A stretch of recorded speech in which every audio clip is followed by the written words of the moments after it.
जय हिंद मित्रांनो, मागच्या लेक्चरमध्ये आपण जीडीपीच्या बाबतीमध्ये डिटेल इन्फॉर्मेशन बघितली. ग्रॉस डोमेस्टिक प्रोडक्ट आपण त्याला स्थूल देशांतर्गत उत्पन्न म्हणतो. तर जे स्थूल देशांतर्गत उत्पन्न आहे म्हणजेच एका वर्षामध्ये एक भौगोलिक सीमा विचारात घेतली, भारताची जर भौगोलिक सीमा विचारात घेतली तर एका वर्षामध्ये भौगोलिक सीमाच्या अंतर्गत ज्या वस्तू आणि सेवा ज्या आहेत या वस्तू आणि सेवांचं पैशाचं जे अंतिम मूल्य आहे ते एका वर्षामध्ये किती झालेलं आहे, उत्पादित किती झालेलं आहे, त्याला जे व्हॅल्युएशन केलं जातं पैशाच्या आधारावरती त्याला जीडीपी असं म्हटलं जातं. हे आपण मागच्या लेक्चरमध्ये बघितलं होतं.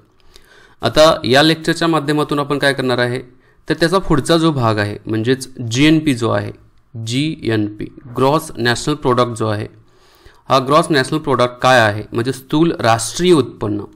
डोमेस्टिक जे आहे हे देशांतर्गत आणि नॅशनल हे काय झालं राष्ट्रीय उत्पन्न. याच्या संदर्भात आपण एकदम डिटेलमध्ये इन्फॉर्मेशन बघणार आहोत. त्याचबरोबर इतर ज्या बाबी आहेत म्हणजे स्थूल राष्ट्रीय उत्पन्नाचे जे प्रकार आहेत, मार्केट प्राईजला असेल किंवा फॅक्टर कॉस्टला असेल. मार्केट प्राईज म्हणजे बाजारी किमतीच्या आधारावरती असेल किंवा घटक उत्पादन जे आहे या घटक उत्पादनाच्या आधारावरती, घटक उत्पादनाची जी किंमत आहे त्या आधारावरती म्हणजे फॅक्टर कॉस्टच्या आधारावरती, ते आपण या व्हिडिओच्या माध्यमातून या लेक्चरच्या माध्यमातून बघणार आहोत. बघा आता आपण चालू करूया. बघा जीडीपी हे ऑलरेडी बघितलं. आता जीएनपी, जीएनपीलाच काय म्हटलं जातं तर ग्रॉस नॅशनल प्रोडक्ट. आता ग्रॉस नॅशनल प्रोडक्ट मराठीमध्ये वाटल्यास काय म्हणतात ते पण लिहितो बघा. स्थूल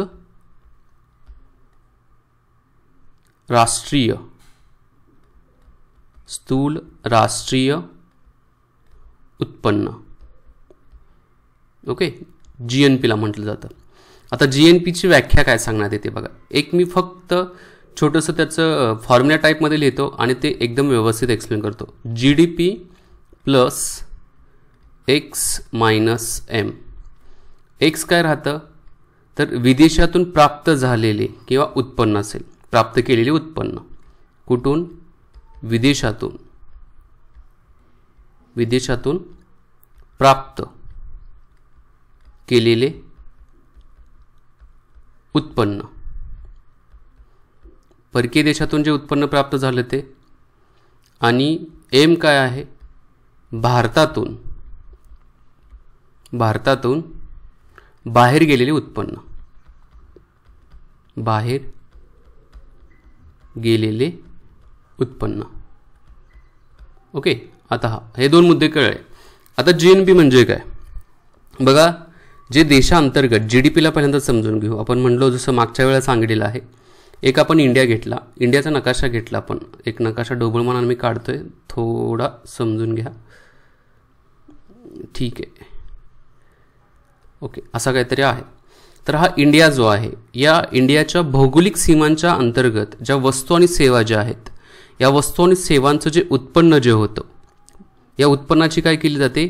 बेरीज केली जाते. म्हणजेच जीडीपीची बेरीज केली जाते. कशाबरोबर? की विदेशामधून भारताला प्राप्त होणारे उत्पन्न आणि भारतातून बाहेर जाणारे उत्पन्न या दोघांची वजाबाकी केल्यानंतर जी व्हॅल्यू येत असेल. आता विदेशातून म्हणजे काय? समजा मी आहे, विजय आहे. विजय काय करत आहे तर अमेरिकेमध्ये जॉब करत आहे. ओके, विजय अमेरिकेमध्ये जॉब करत आहे आणि अमेरिकेमध्ये जॉब करत असताना त्याला वर्षाचं 1 करोडचं पॅकेज आहे. ओके, लक्षात घेऊ आपलं, जस्ट म्हणू 1 करोड, एक आत्मिक समाधानासाठी 1 करोड रुपयाचा एक पॅकेज आहे विजयला. आता 1 करोड रुपये विजय कुठे घेऊन येणार आहे? इंडियामध्ये घेऊन येणार आहे. ठीक आहे ना, इंडियाचाच आहे तो, म्हणजे अमेरिकेचा नागरिक नाही आहे, तो भारताचा नागरिक आहे. भारतामध्ये त्याची सगळी फॅमिली आहे, मग तो भारतामध्ये येणार आहे. ठीक आहे, आता भारतामध्ये येणार आहे, मग त्यानं काय केलेलं आहे, हे 1 करोड रुपये तो भारतामध्ये घेऊन आलो. याचा अर्थ काय झाला? एक्स म्हणजे काय झालं तर एक्स याचा अर्थ इथं देण्यात आलेला आहे की विदेशातून प्राप्त केलेले उत्पन्न किती झालेलं आहे? एकट्या विजयचं 1 करोड रुपये आहे. असे भरपूर आहेत, असे भरपूर लोक अमेरिकेमध्ये, जपानमध्ये, जर्मनीमध्ये, फ्रान्समध्ये, इटलीमध्ये असेल, UAE असेल, सौदी अरेबिया असेल, या ठिकाणी काम करतात आणि त्यांच्याकडून जे उत्पन्न येत आहे ते एक्स म्हटलं जातं. बघा आता मी म्हणेल की त्यांच्याकडून समजा 100 रुपये येत आहेत. किती? 100 रुपयाचं उत्पन्न येत आहेत. एक उदाहरणार्थ मी घेत आहे. आता भारतातून बाहेर गेलेले उत्पन्न. आता भारतातून बाहेर गेलेले उत्पन्न म्हणजे काय की समजा जसं मी अमेरिकेमध्ये काम करतोय तसा अमेरिकेमध्ये USA मधला असेल किंवा जपानमधला असेल तिथला जो व्यक्ती आहे, मी म्हणेल की समीर असेल, समीर नाही सॅम असेल, सॅम, हा जो सॅम आहे हा सॅम काय करत आहे तर इंडियामध्ये काम करत आहे. आता इंडियामध्ये काम करून सॅम काय करत आहे तर इंडियातून अमेरिकेला किंवा जपानला जो इन्कम आहे तो घेऊन जाते, कारण तो अमेरिकेचा नागरिक आहे असं विचारात घेऊ. तर भारतामध्ये काम करून तो 50 लाख रुपये मिळवत आहे वार्षिकी आणि 50 लाख रुपये तो घेऊन जात आहे. असे सॅमसारखे अमेरिकेतून, Germany, Japan, France, Italy, UAE, UK, Saudi इथून पण काही लोक भारतामध्ये काम करत असतील. मग त्यांच्यामार्फत जे उत्पन्न भेटलं जात आहे, जे उत्पादन उत्पन्न जे भेटत आहे, इन्कम जो भेटत आहे तो भारताच्या बाहेर जाणार आहे, कारण ते त्या देशाचे काहीतरी रहिवासी आहेत. मग ती जी व्हॅल्यू आहे ती M आहे. समजा X हा M पेक्षा जास्त असेल, म्हणजे समजा M जो आहे तो इथं देण्यात आला आहे, 100 - 50 केलं तर काय होणार आहे या ठिकाणी बघा 50 येणार आहे. म्हणजे GDP मध्ये +50 ॲड होणार आहे. एक उदाहरण घेतो मी, असे किती 50,000 कोटी असू शकते किंवा 5 लाख करोड रुपये असू शकतात बघा. म्हणजेच GDP म्हणजे काय तर देशाअंतर्गत उत्पादित होणाऱ्या वस्तू आणि सेवांचे पैशाचे मूल्य अधिक परकीय देशातून जास्तीत जास्त जो इन्कम येत आहे, त्याचबरोबर भारतातून जो परकीय देशात जात आहे याची वजाबाकी करून तो प्लस असू शकतो किंवा मायनस असू शकतो. जी व्हॅल्यू येणार आहे त्या व्हॅल्यूला ग्रॉस नॅशनल प्रोडक्ट म्हटलं जातं बघा. काय म्हटलं जातं त्याला? GNP म्हटलं जातं बघा. लक्षात आलं का? GNP म्हणजेच GDP + X - M. तर हे काय आहे तर GNPच्या बाबतीमध्ये सांगण्यात आलेलं आहे. आता याला धरूनच आपण GDP काढू शकतो का? डेफिनेटली काढू शकतो. GDP = GNP. इकडचा X जो आहे तो इकडे गेला, इथं मायनस आहे तिकडे प्लस झाला, आणि इकडे मायनस आहे तो इथं प्लस आहे तो मायनस झाला, आणि इकडं मायनस आहे तो प्लस झाला. म्हणजे काय होणार +M - X असा GDP काढला जातो. ठीक आहे. म्हणजे या फॉर्म्युलेच्या आधारावरती असं काढलं जाऊ शकतं बघा. म्हणजे इथंपर्यंत आपल्याला क्लिअर कट समजलेलं आहे की GNP कशा आधारावरती काउंट केला जातो बघा. GNP GDP आणि X आणि M या दोघांच्या मधला जो फरक आहे त्या आधारावरती त्याला काउंट केला जातो. आता GNPची जी किंमत आहे ही GNPची किंमत कशाच्या आधारावरती व्यक्त केली जाते? जसं आपण बघितलं GDP जो आहे, GDPची व्हॅल्यू जी आहे ती कशाच्या आधारावरती तर पैशाच्या आधारावरती मोजली जाते बघा. पैशाच्या आधारावरती मोजली जाते. तसंच GNP जो आहे, GNPची व्हॅल्यू ज्या भौतिक वस्तू असतील, भौतिक घटक जे आहेत, भौतिक घटक इथं लिहितो, घटक प्लस पैसे या दोघांना विचारात घेऊन काय केलं जातं तर GNPला काउंट केलं जातं बघा. कशाला? GNPची किंमत काढण्यासाठी पैशाची त्याचबरोबर भौतिक घटकांचा या दोन्हींचा विचार केला जातो. आता आपण GNP बघितला. आता याच्यामध्ये बघा उत्पन्नाचे प्रकार जे आहेत, GNPच्या उत्पन्नाचे प्रकार एकूण 2 आहेत. एक मार्केट प्राइसला आहे म्हणजे बाजारी किंमतला आहे, दुसरा जो आहे तो फॅक्टर कॉस्टला आहे. म्हणजेच GNP हा मार्केट प्राइसचा आणि GNP हा फॅक्टर कॉस्ट आहे. आता GNP मार्केट प्राइसचा म्हणजे काय असतं बघा की एका वर्षाच्या कार्यकाळामध्ये देशात उत्पादित होणाऱ्या वस्तू असतील त्याचबरोबर सेवा असतील यांचे जे बाजारी भावानुसार जे मूल्य असेल त्या मूल्याला स्थूल राष्ट्रीय उत्पन्न म्हटलं जातं बघा. म्हणजे मार्केट प्राइसला म्हणजे काय? आजच्या घडीला त्याची किंमत काय आहे, आजच्या घडीला किंवा आत्ताची त्याची किंमत काय आहे ही मार्केट प्राइस. आणि फॅक्टर कॉस्ट म्हणजे काय असतं की फॅक्टर कॉस्टमध्ये एका वर्षाच्या काळात उत्पादन घटकांना मिळणारे जे उत्पन्नाची जी बेरीज जी आहे, म्हणजे जसं मी फॅक्टर कॉस्ट म्हणजे काय याच्यामध्ये कोणत्याही प्रकारचा टॅक्स ॲड केला जातो का? नाही आहे. टॅक्सला वजा केला जातो. या ठिकाणी फॅक्टर कॉस्टला टॅक्स वजा केला जातो. आणि जर समजाला सबसिडी दिली असेल सरकारच्या मार्फत तर ती सबसिडी काय केली जाते याच्यामध्ये ॲड केली जाते. या आधारावरतीच आपल्याला काय भेटत असतो तर GNP भेटत असतं. ठीक आहे. म्हणजे आपण समजून घेतलं GDP काय आहे, GNP काय आहे. GNPचे 2 प्रकार बघितले, एक म्हणजे बाजारी किंमतला पण बघितलं, त्याचबरोबर फॅक्टर कॉस्टला पण बघितलं. आता या आधारावरती जर आपण बघितलं देशाचा जो GDP जो आहे हा GDP 2004-05 साली म्हणजे 2004-05 साल हे काय होतं तर आधारभूत वर्ष होतं. त्यावेळेला फॅक्टर कॉस्टच्या आधारावरती काढलं जात होतं बघा. फॅक्टर कॉस्टच्या आधारावरती काढलं जात होतं. GDP जो आहे GDP जो फॅक्टर कॉस्टला काढला जात होतं. पण 2011-12 साठी बघा वर्ष बदललेलं, आधारभूत वर्ष 2011-12 करण्यात आलं. तेव्हापासून जो GDP काउंट केला जातो हा मार्केट प्राइसला केला जातो. बघा हा एक प्रश्न विचारण्यात आला होता. भारताचा जो GDP काउंट केला जातो, काढला जातो, मोजला जातो, तो फॅक्टर कॉस्टला मोजला जातो, म्हणजेच घटक किमतीच्या आधारावरती काढला जातो का बाजारी किमतीच्या आधारावरती काढला जातो. तर भारताचा GDP 2011-12च्या आधारभूत वर्षाच्या आधारावरती मार्केट प्राइसला म्हणजेच बाजारी किंमतला काढला जातो. ठीक आहे, इथं हा पण मुद्दा आपण काय केलेला आहे तर समजून घेतलेला आहे. इथंपर्यंत क्लिअर आहे. बघा स्थूल राष्ट्रीय उत्पन्न जे आहे म्हणजेच ग्रॉस नॅशनल प्रोडक्टला समजून सांगितलं. त्यानंतर ही एक वेगळी कन्सेप्ट जी आहे 2 नंबरची मी इथं काय केली तर तुमच्या पुढे एक्सप्लेन केलेली आहे. आता इथंपर्यंत मला वाटते काही डाऊट नसेल. आता थोडं पुढं जाऊ आपण. बघा आता राष्ट्रीय उत्पन्न मापनाच्या ज्या पद्धती आहेत या राष्ट्रीय उत्पन्न मापनाच्या पद्धती आपण बघू. आणखी एक मुद्दा सांगायचा राहिला. बघा जसं ग्रॉस नॅशनल प्रोडक्ट आहे तसाच NNP जो आहे हा NNP कसा काढला जातो तर NNP काढण्यासाठी फक्त GNP जो आहे ग्रॉस जो आहे याच्यामधून घसारा वजा केला जातो. म्हणजे जे डिप्रेशिएशन आहे डिप्रेशिएशन वजा केल्यानंतर NNP भेटतो. बघा नेट नॅशनल प्रोडक्ट म्हटलं जातं त्याला. काय म्हटलं जातं नेट नॅशनल प्रोडक्ट. घसारा म्हणजे डिप्रेशिएशन जे आहे. जसं मी मागच्या लेक्चरमध्ये उदाहरण दिलं की एखादी मशीन आणली तर आज ती जशी चालत आहे तशीच एका वर्षानंतर चालणार आहे का नाही, त्याच्यामध्ये काय होणार थोडं झीज होणार आहे, डिप्रेशिएशन होणार आहे. त्यालाच ग्रॉसमधून घसारा वजा केल्यानंतर काय होते तर नेटची व्हॅल्यू भेटत असते. बघा ठीक आहे, आता पुढे जाऊ थोडं. आता नेट डोमेस्टिक प्रोडक्ट जे आहे हे पण आपण मागच्या वेळेला बघितलं होतं. जसं GDP आता वाटल्यास मी काय करेन इथं ते लिहित जाईल. GDP आपण बघितला. GDP नंतर आपण NDP बघितला. NDP कसा काढला जातो तर GDP मधून घसारा वजा केला जातो. बघा घसारा जो आहे तो GDP मधून वजा केला जातो. ठीक आहे, हा 1 झाला, हा 2 झाला. नंतर तिसरा मुद्दा जो आहे आपण आत्ता काय बघितला तर GNP बघितला. हा जो आहे तो gross domestic product, gross domestic product. आणि GNP जो आहे हा ग्रॉस नॅशनल प्रोडक्ट. ओके, आता याच्यातून NNP काढायचा असेल NNP तर कसा काढला जातो GDP जो आहे या GDPतून घसारा वजा केला जातो. GNPतून घसारा वजा केला जातो. घसारा वजा केल्यानंतर NNP भेटतो. बघा ओके, आणि GNP कसा भेटतो GNP मध्ये GDP ॲड केला जातो प्लस काय केलं जातं GDP ॲड केला जातो प्लस X - M म्हणजेच परकीय देशातून भेटणारे उत्पन्न आणि भारतातून बाहेर झालेले उत्पन्न या दोघांची वजाबाकी केल्यानंतर आणि त्याच्यामध्ये GDP ॲड केल्यानंतर GNP भेटत असतो. बघा ओके, हे 4 फॉर्म्युले आपल्याला लक्षात ठेवायचे आहेत.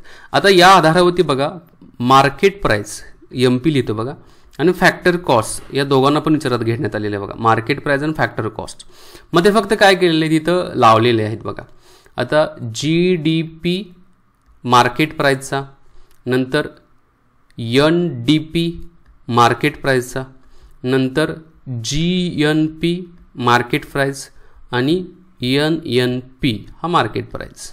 ठीक आहे, जसं इथं मार्केट प्राइस दिलेलं आहे तसंच इथं काय ना बाजारी किंमत घटक किंमत जी आहे फॅक्टर कॉस्ट म्हणजेच GDP factor cost, NDP factor cost, GNP factor cost आणि NNP फॅक्टर कॉस्ट. ओके, आता यांना फक्त काय करायचं या फॉर्म्युल्यामध्ये ॲड करायचं आहे आणि आहे तसंच. आता फॅक्टर कॉस्टला ज्या वेळेला असतो आपण बघितलं GDP जर फॅक्टर कॉस्टला असेल तर काय केलं जातं बघा याच्यामध्ये GDP मार्केट प्राइस जो असेल या मार्केट प्राइसच्या GDP मधून टॅक्स जो आहे तो टॅक्स मायनस केला जातो आणि याच्यामध्ये सबसिडी जी आहे ही सबसिडी ॲड केली जाते. ओके, अशाच पद्धतीने बघा NDP जो आहे फॅक्टर कॉस्टचा याच्यामध्ये काय केलं जातं बघा NDP जो आहे मार्केट प्राइस ह्याच्यात टॅक्स वजा केला जातो बरोबर आणि प्लस सबसिडी ॲड केली जाते. सिंपल आहे, हे फक्त काय करायचं आहे आपल्याला रिकॉल करायचं आहे. याच्यावरती कधी प्रश्न विचारला नाही आहे पण माहिती असावं मार्केट प्राइसला काय असतो आणि फॅक्टर कॉस्टला काय असतो. इथंपर्यंत क्लिअर आहे.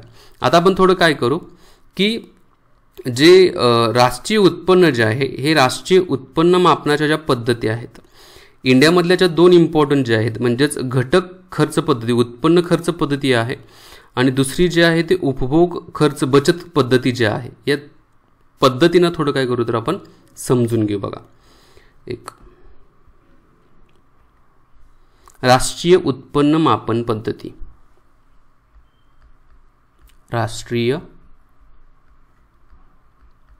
उत्पन्न मापन पद्धती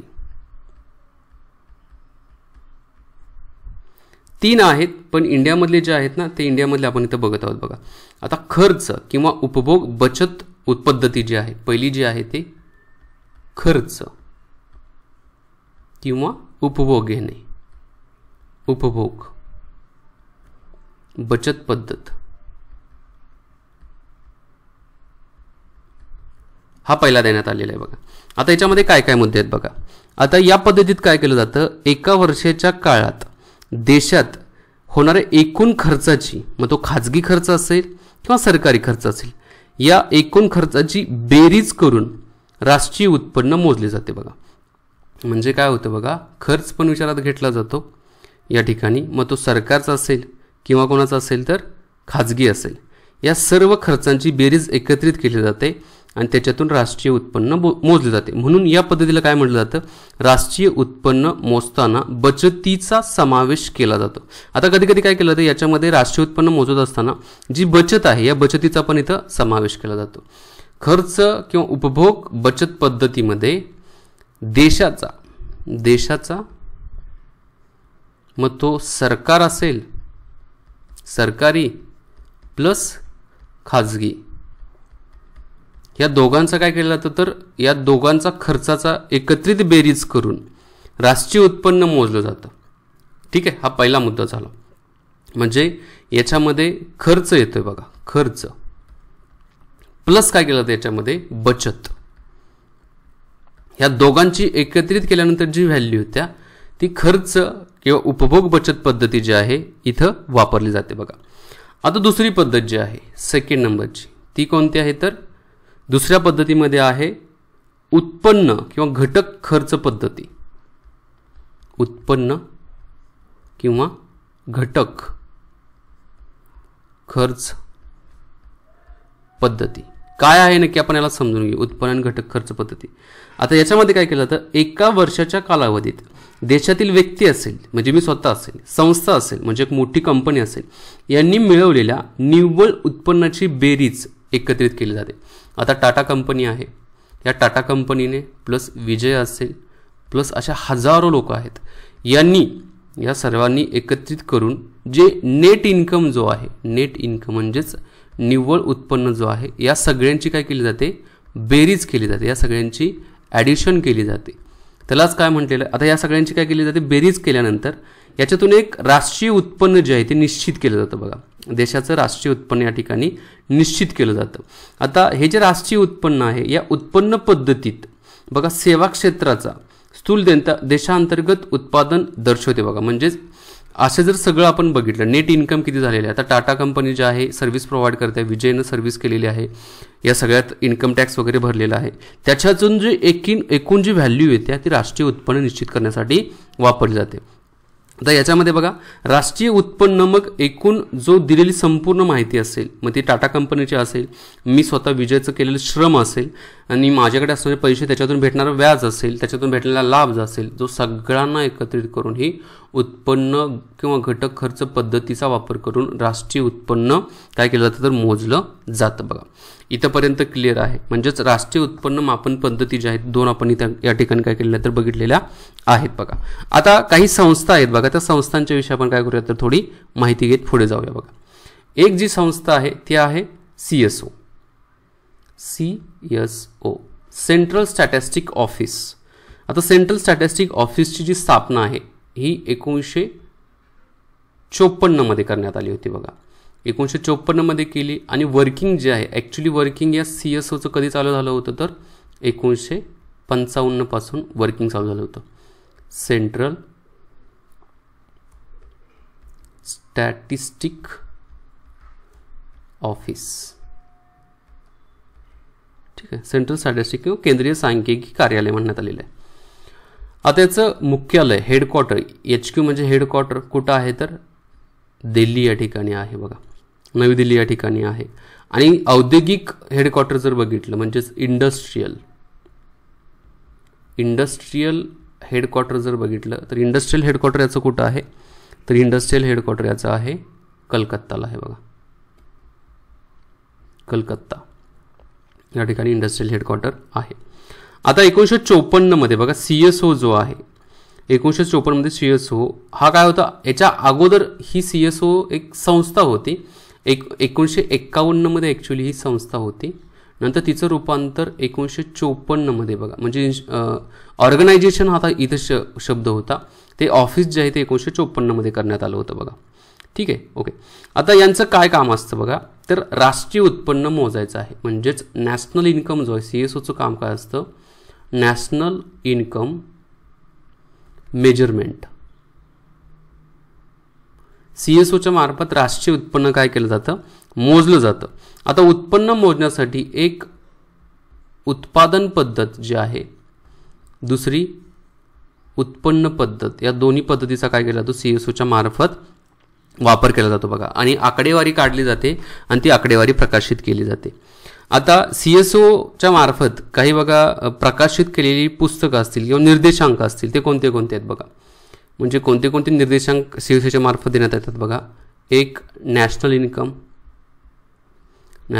इन्कम किंवा ह्याला आपण मराठीमध्ये म्हणतो राष्ट्रीय उत्पन्न CSOच्या मार्फत काढलं जातं, राष्ट्रीय उत्पन्न. दुसरं काय काढलं जातं बघा CSOच्या मार्फत, आर्थिक सामाजिक सर्वेक्षण असेल, आर्थिक असेल किंवा सामाजिक सर्वेक्षण. नंतर तिसरं आणखी काय केलं जातं, ग्राहक किंमत निर्देशांक काढला जातो बघा, ग्राहक किंमत निर्देशांक. नंतर औद्योगिक निर्देशांक जो आहे, हा औद्योगिक निर्देशांक म्हणजेच हा CPI कंझ्युमर प्राइस इंडेक्स म्हणतो. नंतर इंडस्ट्रियल IIP जो आहे, हा IIP जो आहे इंडेक्स ऑफ इंडस्ट्रियल प्रोडक्शन जे आहे, याचा पण निर्देशांक जो आहे हा निर्देशांक CSOच्या मार्फत काढला जातो बघा. आणि राहायला जाऊ होलसेल प्राइस इंडेक्स जो आहे WPI जो आहे, या WPIचा जो इंडेक्स जो आहे निर्देशांक जो आहे तो कोणाच्या मार्फत तर DIPP department of industrial production and promotion जो आहे याच्या मार्फत काय केलं तर होलसेल प्राइस इंडेक्स, म्हणजेच थोडक्यात काय आहे की आपलं जे कॉर्पोरेट मंत्रालय जे आहे तर या कॉर्पोरेट मंत्रालयाच्या मार्फत WPIचा इंडेक्स काढला जातो. माहिती असावं, हे फक्त एक्स्ट्रा ॲडिशनल माहिती मी तुम्हाला दिलेली आहे. ठीक आहे. आता राष्ट्रीय उत्पन्न मोजण्यासाठी जे आधारभूत वर्ष घेतले जातात बघा, आज जर आधारभूत वर्ष बघितलं राष्ट्रीय उत्पन्नाच्या मोजमापीसाठी तर 2011-12 आहे. आणि 2011-12 हे आधारभूत वर्ष 2015 रोजी सुचवण्यात आलं होतं. 2015 रोजी कोणाच्या मार्फत सुचवण्यात आलं होतं तर अभिजित सेन गुप्तांची समिती स्थापन करण्यात आली होती. नाव काय समितीचं नाव, अभिजित सेन गुप्ता यांची समिती होती. या समितीच्या मार्फतच काय करण्यात आलेलं तर हे सुचवण्यात आलेलं आहे. 2015 साली समिती बसवली होती. ना समितीने 2011-12 हे काय असावं तर आधारभूत वर्ष असं सांगण्यात आलं होतं. याच्या अगोदरचं आधारभूत वर्ष काय होतं 2004-5 हे आधारभूत वर्ष होतं बघा. 2004-5 उलट झालं, सॉरी. अभिजित सेन गुप्ता समिती जी आहे या अभिजित सेन गुप्ता समितीच्या मार्फत 2004-5 हे काय करण्यात आलं होतं आधारभूत वर्ष सुचवण्यात आलं होतं. अभिजित सेन गुप्ता 2004-5 हे अभिजित सेन गुप्ता समितीच्या मार्फत सुचवलं होतं. आणि के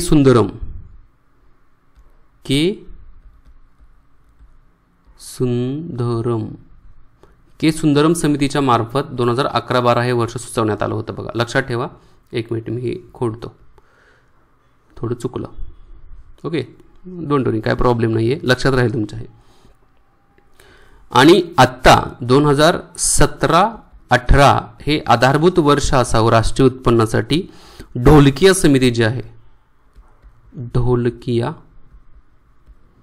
समिती जी आहे या ढोलकिया समितीने काय केलेली आहे तर ही शिफारस करण्यात आलेली आहे की शिफारस की 2017-18 हे काय असावं तर आधारभूत वर्ष असावं, पण अजूनपर्यंत याचा स्वीकार नाही केलेला आहे का? स्वीकार केलेला नाहीये. माहिती असून दे, जस्ट माहितीसाठी हा मुद्दा मी सांगितलेला आहे बघा. म्हणजे इथपर्यंत आपल्याला क्लिअर कट समजलेलं आहे की CSOच्या बाबतीमध्ये माहिती बघितली, आधारभूत वर्ष काय असतं त्याच्या संदर्भात पण आपण इथं माहिती बघितलेली आहे बघा. आता पहिलं जे आधारभूत वर्ष होतं ते किती 1948-49 हे फर्स्ट आधारभूत इयर होतं बघा. फर्स्ट टाइम 1948-49 हे पहिलं आधारभूत काय होतं तर वर्ष होतं. ठीक आहे, ओके. आता नॅशनल सॅम्पल सर्वे ऑफिस जे आहे याच्याविषयी थोडक्यात आपण माहिती बघू बघा. राष्ट्रीय नमुना सर्वेक्षण कार्यालय, इथंपर्यंत हे पॉईंट जे आहेत व्यवस्थित नोट डाऊन करून घ्या. नॅशनल सॅम्पल सर्वे ऑर्गनायझेशन, यालाच NSSO असं म्हटलं जातं बघा. 1950 साली याची स्थापना करण्यात आलेली आहे NSSOची. याचं मुख्यालय जे आहे ते नवी दिल्ली या ठिकाणी आहे बघा. दिल्ली या ठिकाणी आहे. ओके. नंतर याची पुनर्रचना जी आहे ती 1970 मध्ये करण्यात आली होती बघा. पुनर्रचना, मुख्यालय, नंतर इथं काय देण्यात आलेलं आहे तर स्थापना. आता NSSOचं काय कार्य असतं बघा. एक म्हणजे वेगवेगळे जे विभाग असतात, वेगवेगळ्या विभागांची माहिती एकत्रित करून ते काय करायचे तर प्रकाशित करायचे असतात. जसं की घरगुती सर्वेक्षण असेल, घरगुती सर्वेक्षण आहे. त्याचबरोबर ग्राम सर्वेक्षण असेल, ग्राम सुविधा काय काय आहेत.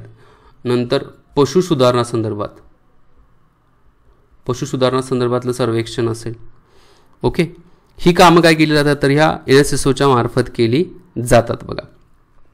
आता पुढे NSSOच्या काही कार्यालयीन विभाग आहेत बघा. म्हणजे इम्पॉर्टंट विभाग जे आहेत, जोड्या लावायला विचारले जाऊ शकतात, माहिती असून विभाग कोणते कोणते आहेत बघा. सर्वे डिझाईन अँड रिसर्च डिव्हिजन जे आहे बघा, इथं लिहितो बघा. सर्वे डिझाईन केला जातो आणि त्याचबरोबर रिसर्च डिव्हिजन जे आहे ती कुठं आहे तर कोलकात्याला आहे बघा. कलकत्ता या ठिकाणी आहे. दुसरा विभाग इम्पॉर्टंट काय देण्यात आलेला बघा. डेटा प्रोसेसिंग डिव्हिजन जे आहे, डेटा प्रोसेसिंग डिव्हिजन ती कुठे आहे तर ती पण कलकत्ता या ठिकाणी आहे. डेटा प्रोसेसिंग डिव्हिजन पण कलकत्ता या ठिकाणी आहे. नंतर थर्ड नंबरचे समन्वय व प्रकाशन विभाग जो आहे नवी दिल्लीला आहे बघा. समन्वय आणि प्रकाशन डिव्हिजन जे आहे ती कुठं आहे तर दिल्लीला आहे. दिल्ली या ठिकाणी आहे. आणि फील्ड ऑपरेशन डिव्हिजन जे आहे, फील्ड ऑपरेशन डिव्हिजन ही कुठं आहे, ही पण नवी दिल्ली या ठिकाणी आहे बघा. हे चार जे डिव्हिजन्स आहेत थोड्या माहिती असून दे बघा.